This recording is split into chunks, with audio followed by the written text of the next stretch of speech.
नमस्कार दोस्तों, अगर आपके पास पहले से घर है या आप एक इन्वेस्टमेंट के तौर पर एक बड़ा अमाउंट का लोन लेकर घर बनाना चाहते हैं या सिटी में फ्लैट खरीदना चाहते हैं तो आपके फाइनेंशियल बजट के ऊपर एक कैसे निगेटिव इम्पैक्ट डाल सकता है, यह मैं आज के वीडियो में पूरा एक्सप्लेन करके बताऊंगा। इसलिए वीडियो को एंड तक बिना स्किप हुए देखें ताकि आपको समझ में आएगा। अगर आप नॉर्मल सिटी में भी अगर फ्लैट खरीदना चाहते हो तो आपको मिनिमम 25 लाख रुपए की ज़रूरत पड़ेगी और आप इसी फ्लैट को किसी किराएदार को किराए पर दोगे तो आपके लिए कितना बड़ा नुकसान हो सकता है यह देखो।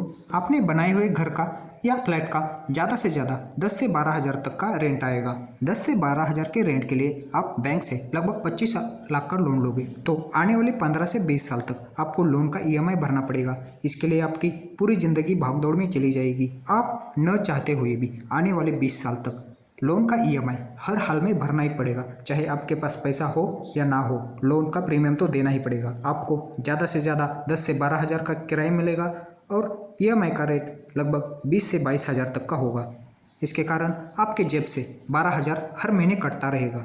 अगर आप इन्वेस्टमेंट के तौर पर फ्यूचर का सोच के फ्लैट ले रहे हो और ये सोच रहे होंगे कि आने वाले 20 साल के बाद इस फ्लैट की कीमत बढ़ जाएगी तो आपका ये सोच बहुत गलत हो सकता है, क्योंकि 20 साल के बाद इस फ्लैट का वो कंस्ट्रक्शन बिल्कुल पुराना हो चुका होगा और इसी फ्लैट को अगर आप बेचना चाहोगे कोई खरीदार भी नहीं मिलेगा। ना आप इस फ्लैट को गिरा सकते हैं ना कुछ कर सकते हैं। 20 साल के बाद यह फ्लैट इतना पुराना हो चुका होगा, इस फ्लैट में रहने का भी मन नहीं कर रहा होगा। 20 साल के बाद कोई किराएदार न मिलने से आप इस फ्लैट में रह भी नहीं सकते, क्योंकि आपका जॉब कहीं और सिटी में होगा, बच्चे कहीं और पढ़ रहे होंगे और आपका बनाया हुआ खुद का घर कहीं और होगा। इसलिए आप इस फ्लैट में रह भी नहीं सकते हैं। और 20 साल के इन्फ्लेशन का कैलकुलेशन किया जाए तो इस फ्लैट का कीमत 20 साल के बाद 50 लाख या 60 लाख के आसपास होगा, क्योंकि इसका कंस्ट्रक्शन बिल्कुल पुराना हो चुका है।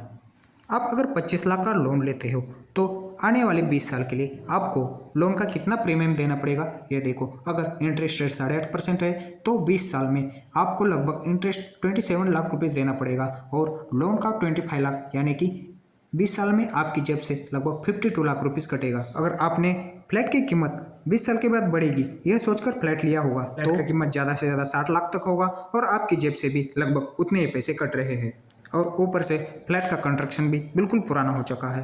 आपको पूरा जिंदगी भर ये सोचते सोचते और लोन का ईएमआई भरते भरते आप डिप्रेशन में आ जाओगे, क्योंकि अगर आपका लोन का प्रीमियम नहीं भर पाओगे तो अगले वाले प्रीमियम के समय आपको ज़्यादा पैसा भरना पड़ेगा या बैंक आपसे ज़्यादा चार्ज लेगा। इसलिए यही फ्लैट आपका लगभग 20 साल के बाद आप इसके ओनर हो जाओगे, तब तक तो आप लोनर ही रहोगे। अगर आप लोन लान के चक्कर में ना पड़कर अपनी लाइफ को नॉर्मल रख के जो लोन का ईएमआई भर रहे वही पैसा किसी इक्विटी म्यूचुअल फंड के स्मॉल कैप या मिड कैप में एसआईपी के तौर पर इन्वेस्टमेंट करते तो 20 साल में इसका अमाउंट कितना बनता है इसके बारे में आप सोच भी नहीं सकते हो। मान लो आप 21,500 का, यानी कि जितना लोन का प्रीमियम था उतना एसआईपी करते हैं तो 20 साल में लगभग 51 लाख रुपीज़ इन्वेस्टमेंट होगा और उसका वैल्यू लगभग 4 करोड़ 35 लाख रुपये हो रहा है। कहा आपने इन्वेस्टमेंट के तौर पर फ्लैट लिया था, उसका वैल्यू ज़्यादा से ज़्यादा 60 लाख रुपए होगा, ऊपर से वो कंस्ट्रक्शन भी पुराना हो जाएगा। लेकिन अगर आप इक्विटी म्यूचुअल फंड में इन्वेस्टमेंट करोगे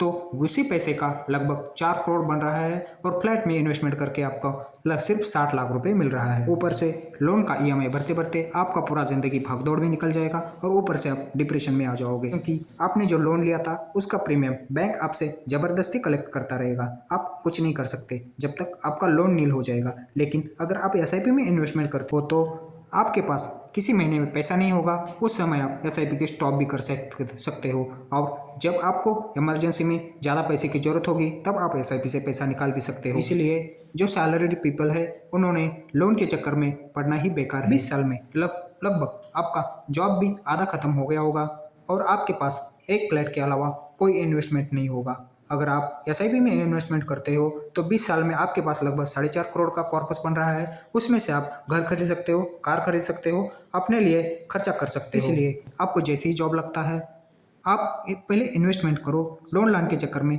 नहीं रहना चाहिए। आप एसआईपी में कुछ साल तक इन्वेस्टमेंट करके अपना फाइनेंशियल फ्रीडम पा सकते हो, क्योंकि एसआईपी में हम कम अमाउंट इन्वेस्ट करके भी लॉन्ग टर्म में कंपाउंडिंग इंटरेस्ट की मदद से एक अच्छा वेल्थ क्रिएशन कर सकते हो। और जब आपके पास ज़्यादा पैसा आ जाएगा उसी समय आप पैसा रिडीम करके आपको जो ज़िंदगी जीने के लिए ज़रूरत है उसी चीज़ को खरीद भी सकते हो और अपना लाइफस्टाइल एक अच्छे से जी सकते हो। एक इम्पोर्टेंट इन्फॉर्मेशन इस प्रकार है, कल फिलीपींस ने इजराइल के ऊपर अटैक किया था। यही तो जब आप सब लोगों को पता ही होगा। इसका इफेक्ट ग्लोबल मार्केट यानी यूएस मार्केट और बाकी जो मार्केट है उसके ऊपर हो सकता है और इंडियन स्टॉक मार्केट भी स्लाइटली डाउन हो सकता है, क्योंकि जब यूक्रेन और रशिया का वार हुआ था तब Indian stock market global market के साथ लगभग 10% से करेक्ट हुआ था।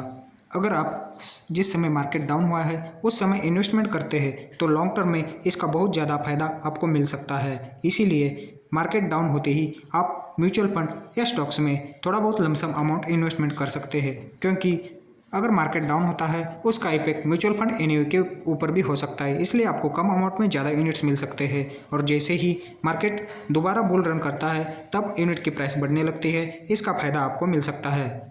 इसलिए इन्वेस्टमेंट क्राइटेरिया को जानना बहुत ज़रूरी है और अपना पैसा अगर आप एसआईपी से इन्वेस्टमेंट कर रहे हो तो मार्केट चाहे डाउन हो चाहे अप हो ज़्यादा सोचने की आपको ज़रूरत नहीं है, क्योंकि एसआईपी से आप इन्वेस्टमेंट करते हो तो मार्केट के हर एक मोड में आपको परचेजिंग का मौका मिलता है। आपको शेयर मार्केट का नॉलेज बिल्कुल भी नहीं है तो आप एसआईपी में इन्वेस्टमेंट करना आपके लिए बहुत ही बेहतर हो सकता है। आप आज कितना कमा रहे हो इसके ऊपर आपका फ्यूचर डिपेंड नहीं है, बल्कि आप कितना कमा के उसमें से कितना सेविंग करके इन्वेस्टमेंट कहाँ कर रहे हैं इसके ऊपर आपका आने वाला फ्यूचर डिपेंड है। इसीलिए आज ही जितना जल्दी हो सकता है अपनी अर्ली एज में एसआईपी करना शुरू करो।